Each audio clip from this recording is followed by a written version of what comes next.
There's a patch in your lawn you have probably tried to kill.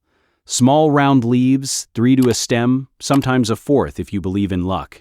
It spreads low and fast, it crowds out the grass around it, and every homeowner in America has been trained to see it the same way, as a weed. A flaw. A sign you are losing the fight for a perfect lawn. If your instinct has ever been to spray it, dig it, or pay someone else to get rid of it, stop. Because that patch is quietly doing something for your yard that nothing you could buy at a garden center does as well. And the reason you were told to hate it in the first place has less to do with your lawn's health than you'd expect. Today, we're going to dig into what clover actually is, what it's doing under the surface, and why the story you were sold about it isn't the full one. By the end, you may never reach for the spray bottle again. Let's start with what it actually is. That plant is white clover, Trifolium repens, a low-growing perennial in the legume family, native to Europe and Western Asia, and now established across nearly every temperate lawn on Earth. It didn't sneak into your yard by accident. For most of the 20th century, clover was included deliberately in grass seed mixes sold to homeowners. It was considered a feature, not a flaw. Here's the part that surprises most people. Clover is not competing with your grass the way you've been told. Aggressive lawn weeds like crabgrass and dandelion take resources from the soil and give nothing back. Clover behaves completely differently.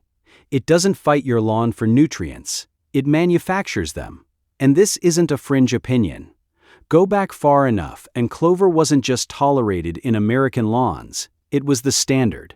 In the early 20th century, before synthetic fertilizer was cheap and widely available, clover was a core ingredient in nearly every residential grass seed blend sold in the United States. During the Victory Garden era of the 1940s, when households were encouraged to get more value out of every square foot of land they had, clover-heavy lawns were common precisely because they required less feeding and stayed green with less water. A clover lawn wasn't a compromise. It was considered smart, low-maintenance land management, the kind of thing a practical homeowner wanted. So how does a small, unassuming plant pull that off?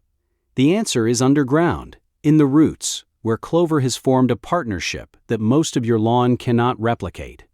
Its roots host colonies of rhizobia bacteria living inside small nodules along the root structure. These bacteria pull nitrogen directly out of the air, nitrogen your grass cannot use in that form, and convert it into a form the surrounding soil can absorb. The clover keeps some for itself. The rest leaks into the soil around it, where your grass picks it up for free. It is in effect a fertilizer factory built into the plant, running continuously, all season, at no cost to you. That single mechanism is the reason organic lawn care specialists have quietly kept clover in their mixes for decades, even while the broader lawn industry was telling homeowners to eliminate it. Soil scientists have measured exactly how much of a difference this makes. Turfgrass growing directly beside an established clover patch consistently tests higher in available nitrogen than turfgrass just a few feet away with no clover nearby, without a single application of synthetic fertilizer. Some studies on clover grass mixtures have recorded nitrogen contributions equivalent to a full round of fertilizer treatment, delivered slowly and continuously across the growing season instead of in one artificial burst.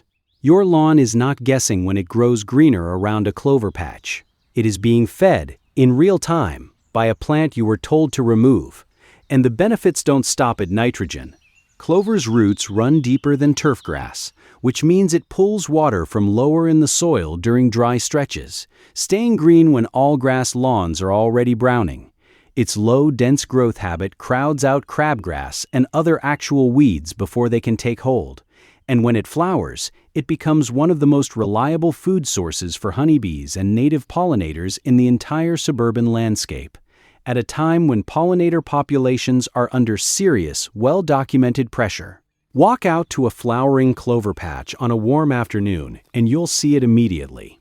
A steady, overlapping traffic of honeybees, bumblebees, and smaller native species, moving from bloom to bloom in a patch of lawn most of your neighbors have already sprayed into a single species carpet.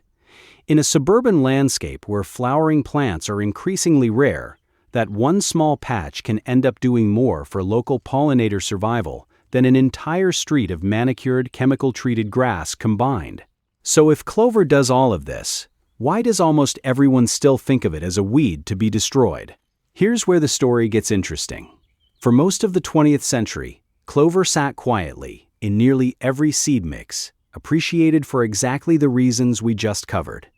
Then, in the 1940s, the herbicide industry introduced 2,4-D, a chemical that could kill broadleaf weeds selectively without harming grass.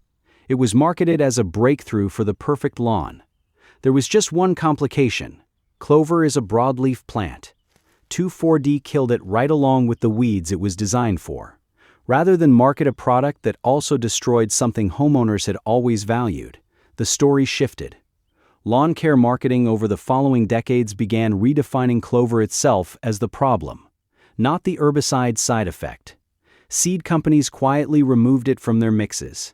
An entire generation grew up believing a plant that fertilizes, hydrates, and feeds pollinators for free was something to be eliminated, which means the lawn you've been told is the healthy one, the uniform single-species carpet of grass with no clover in sight, is actually the more fragile system. It cannot fix its own nitrogen. It cannot reach deep water on its own. It needs regular synthetic fertilizer, regular herbicide, and regular watering just to stay alive and green, all tasks that clover was quietly doing on its own before it was written out of the picture. So what should you actually do with the clover in your lawn? The answer depends on how much you already have and what you're trying to get out of your yard. If it's already there, leave it. Mow at a slightly higher setting, around 3 inches, and it will fill in low spots and bare patches on its own, spreading naturally without seed or fertilizer input from you. If you don't have much clover and want the benefits, overseeding with a low-growing white clover variety in early spring or fall is inexpensive, takes a single afternoon, and typically establishes within a few weeks under normal watering. If you're worried about bee stings from the flowers, the fix is simple. Mowing every 1 to 2 weeks keeps clover from flowering heavily, which means fewer blooms at ground level for kids or pets to step on, while every underground benefit, the nitrogen fixation, the deep water access, the soil improvement, continues completely uninterrupted. And if you want the pollinator benefits specifically, letting a section of your yard flower while keeping high-traffic areas mowed short gives you both at once. Either way, the one thing worth avoiding is broad-spectrum broadleaf herbicide out of habit, applied simply because that's what a perfect lawn is supposed to look like. That single choice is the one most likely to remove the exact plant, quietly doing the most work in your yard. The patch you've been trained to see as a flaw in your lawn is, in almost every measurable way, the thing propping the rest of it up. It isn't a weed, it's a nitrogen factory, a drought buffer, and a pollinator lifeline, all growing quietly under a name it never should have been given. Has your lawn got clover in it?